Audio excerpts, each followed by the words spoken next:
క్రీస్తునందు ప్రేమైన సహోదరి సహోదరులకు యేసుక్రీస్తు నామములో శుభములు. దేవుని యొక్క మహాకృప మీకు కలుగునుగాక. ఈరోజు దేవుడు మనకిచ్చిన మాట హోషేయ గ్రంథము 10వ అధ్యాయము 14వ వచనము.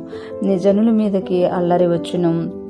షాల్మోను యుద్ధం చేసి బెతర్బాల్ను పాడు చేసినట్టు ప్రాకారం గలని పట్టణములని పాడగును. పిల్లల మీది తల్లులు నేలన పడవేయబడుదురు. ఈ మాటలు మనం హోషేయ ప్రవక్త ద్వారా ఇశ్రాయేలుకి దేవుడు తెలియజేస్తున్నట్లుగా మనం చూడగలం. ఇక్కడ ఆయన తెలియజేస్తున్నారు కదా, నీ జనుల మీదకి అల్లరి వచ్చును అని తెలియజేస్తున్నారు. అంటే ఏదైతే జనాంగాన్ని నువ్వు నమ్ముకొని, ఎవరైతే బలాఢ్యులను నమ్ముకొని నువ్వు దేవుని మీద తిరుగుబాటు చేసావో ఆ జనులందరి మీదకి కూడా అల్లరి వచ్చుచున్నది.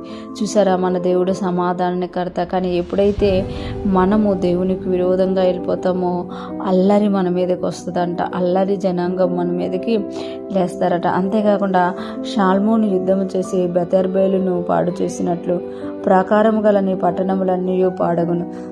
ఇక్కడ ఒక యుద్ధం గురించి తెలియజేస్తూ ఆ యుద్ధంలో ఆ ప్రాకారం గల పట్టణములన్నీ ఎలాగ పాడైపోయాయో పిల్లల మీద నీ పట్టణములన్నీ పాడగును అని చెప్తున్నామట.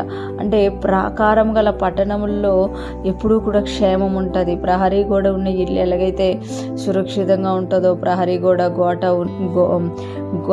గేటు ఉన్నప్పుడు ఆ ఇల్లు ఎలాగైతే సురక్షితంగా ఉంటుందో ప్రాకారం గల పట్టణాలు కూడా అలాగ సురక్షితంగా ఉంటాయి. కానీ ఇక్కడ ప్రాకారం గల పట్టణాలు ఏమైపోతాయంట, పాడగును. పిల్లల మీద తల్లులు నేలను పడవేయబడదురు. పిల్లల మీద తల్లులు అంటే తల్లులు ముందే పిల్లలు ఏమైపోతారు అని అంటే నాశనం అయిపోతారు అనమాట. ఇక్కడ మనం చూసుకుంటే దేవుణ్ణి ఎప్పుడైతే వదిలేసి ఈ లోక సంబంధమైన వారిని మనం ఆధారం చేసుకుంటామో మన జీవితాల్లోనికి అల్లరి అనేది వస్తుందని, యుద్ధం అనేది వస్తుందని, ప్రాకారపురములన్నీ నాశనం అయిపోయి అంటే మన చుట్టూ ఉన్న క్షేమం పోతుందని, మన పిల్లలు మన ముందే రాలిపోతారని ఇక్కడ హోషేయ ప్రవక్త తెలియజేస్తున్నారు. కానీ మనం ఎప్పుడైతే దేవుని సన్నిధిలోకి వస్తామో, దేవుడితో గడుపుతామో సమాధానం మనల్ని ఏలుబడి చేస్తుంది.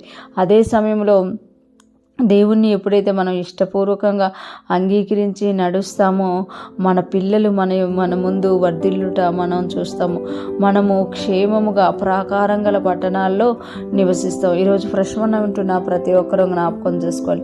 దేవుడు మనకి ఏది తెలియజేస్తున్నారో దాని విషయంలో మనము శ్రద్ధ కలిగిన వారముగా ఉండాలి.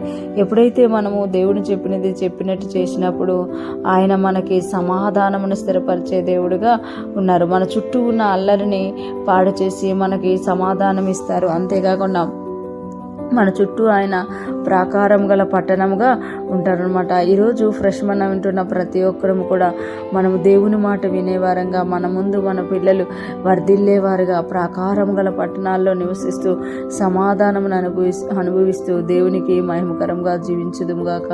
అటువంటి గొప్ప కృప మనందరికీ కలుగునుగాక. ఆమేన్.